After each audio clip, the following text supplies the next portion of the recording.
Le 4 mai sur France 2, Roland Dumas et Jean-Louis Debré, l'ancien et l'actuel président du Conseil constitutionnel, la plus haute autorité judiciaire de la République, étaient interrogés par Guillaume Durand et Christophe Barbier sur les scandales du financement de la vie politique française. En fonction en 1995, voici ce que M. Dumas avait à dire.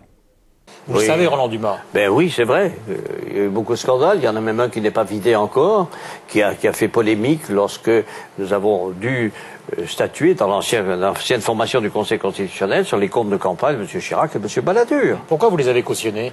Mais on ne les a pas cautionnés. Mais les informations que nous avions à l'époque, on va vous dire que tout s'est envenimé à partir du moment où on a présumé qu'il y avait eu des rétrocommissions et qu'il y avait eu des morts qui seraient liés à ça. Bon, alors maintenant ça change. Et quand ça change les données du problème. Quand vous voulez ratifier ces comptes de campagne en tant que président du Conseil constitutionnel, vous ne savez pas ça? On ne savait pas ça. Non, je parle de vous, pas on. Non, non, le Conseil ne le savait pas. Il y avait des choses bizarres quand même. Des apports en liquide massifs, des choses étranges. Un plafond juste frôlé. Chacun avait une explication. Et vous invalidez Jacques Cheminade alors que vous ne touchez pas au gros? Oui, bien sûr. Oui. Jacques Cheminade était plutôt maladroit, les autres étaient adroits. Quoi? Maladroit?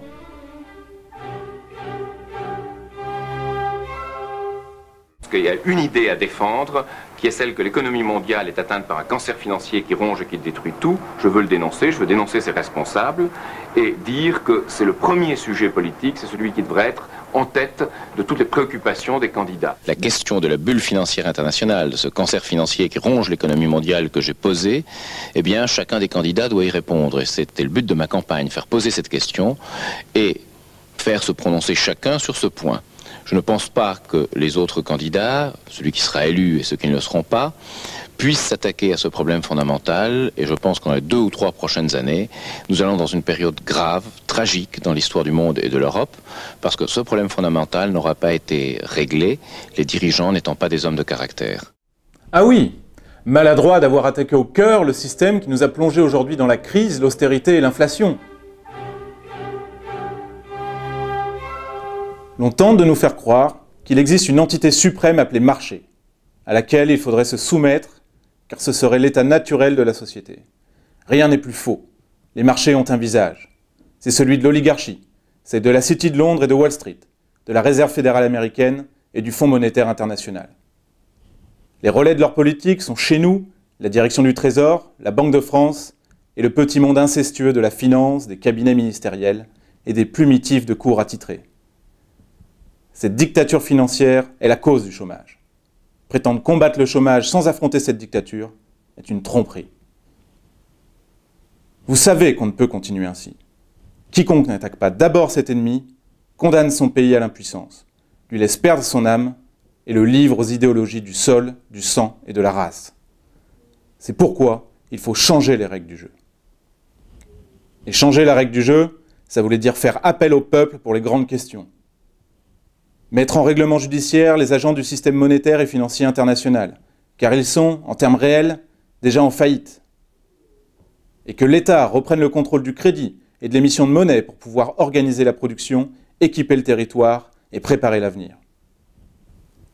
Apeurées, les élites françaises complices de cet ordre financier injuste ont craché tout ce qu'elles pouvaient pour empêcher les Français d'entendre son message. Dès l'annonce officielle de sa candidature, une campagne de calomnie a été lancée contre Jacques Cheminade dans les grands médias nationaux. En 15 jours de campagne officielle, son nom a été systématiquement associé à tout un tas de rumeurs et d'allégations mensongères.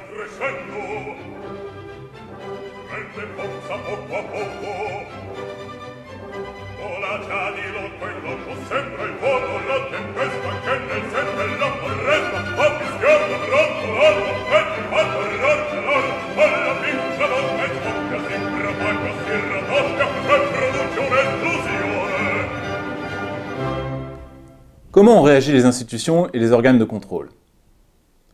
3 jours avant le premier tour, la Commission nationale de contrôle de la campagne reconnaît que le traitement de la candidature Cheminade n'a pas été équitable. Et au lendemain du scrutin, le CSA reconnaît que le temps de parole de Jacques Cheminade n'a pas été respecté. Et qu'a fait le Conseil constitutionnel? Il a prononcé une sentence purement politique, sans aucune forme de procès ni d'égalité de traitement. Il a trouvé un prétexte bidon pour rejeter les comptes de Jacques Cheminade. Les 9 sages ont prétendu que 1,7 million de francs de prêts reçus, soit un tiers de ses recettes et dépenses, étaient en réalité des dons, car consentis sans taux d'intérêt. Le Conseil a ainsi agi au mépris de la loi, puisque les articles 1902 et 1905 du Code civil stipulent clairement qu'un prêt se définit uniquement par l'engagement à rembourser. De plus, ils ont prétendu que ces prêts avaient été contractés après la clôture de la campagne officielle, ce qui aurait été illégal. Pourtant, la campagne de Jacques Cheminade possédait les contrats d'engagement antérieurs à la date de clôture. Mais le Conseil ne les lui a jamais demandés et lui a refusé le droit de se défendre contre ces accusations de circonstance.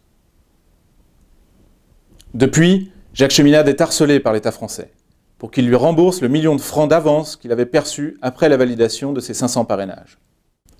Entre 1996 et 2010, l'État a fait saisir les biens de Cheminade, a opéré plusieurs saisies sur ses comptes bancaires et a pris une hypothèque légale sur son appartement, qu'il a renouvelé début 2010, mettant Jacques Cheminade à la merci d'une expulsion. En 2011, les poursuites se poursuivent et l'État exige toujours la somme, assortie de pénalités et d'intérêts, de 171 325 € et 46 centimes. C'est 2 poids 2 mesures. Le Conseil constitutionnel a été plus que complaisant avec le candidat Balladur. Le 8 octobre 2010, Libération révélait pièce en main que les rapporteurs du Conseil avaient pourtant préconisé le rejet du compte de Balladur, établissant que les dépenses réelles étaient supérieures au plafond légal et surtout qu'aucun justificatif n'avait été fourni pour le versement suspect de 10 millions de francs en grosses coupures. Et dans une enquête publiée le 11 octobre et basée sur le témoignage d'un ancien juge du Conseil, Mediapart révélait comment Roland Dumas avait obligé le rapporteur adjoint au compte de Balladur à retoquer à plusieurs reprises ses conclusions jusqu'à ce que le compte soit validable. Et à l'inverse du cas Cheminade, Balladur et son équipe ont été sollicités à plusieurs reprises pour tenter de justifier les anomalies réelles de leur compte. Et vous invalidez Jacques Cheminade alors que vous ne touchez pas au gros? Oui, bien sûr. Oui. Jacques Cheminade était plutôt maladroit, les autres étaient adroits. Adroit? Oui, sans doute. Ils l'ont été en détruisant les fondements du gaullisme et en mesurant bien ce que M. Roland Dumas entendait par le mot « droit ». Maintenant, en 2011, nous sommes dans la phase terminale de ce cancer financier. C'est l'heure des remèdes. Nous devons lancer une contre-offensive rapide et directe pour tordre le cou à cette finance folle et reprendre la maîtrise de notre destin. C'est ce sursaut que vise à déclencher aujourd'hui la candidature de Jacques Cheminade.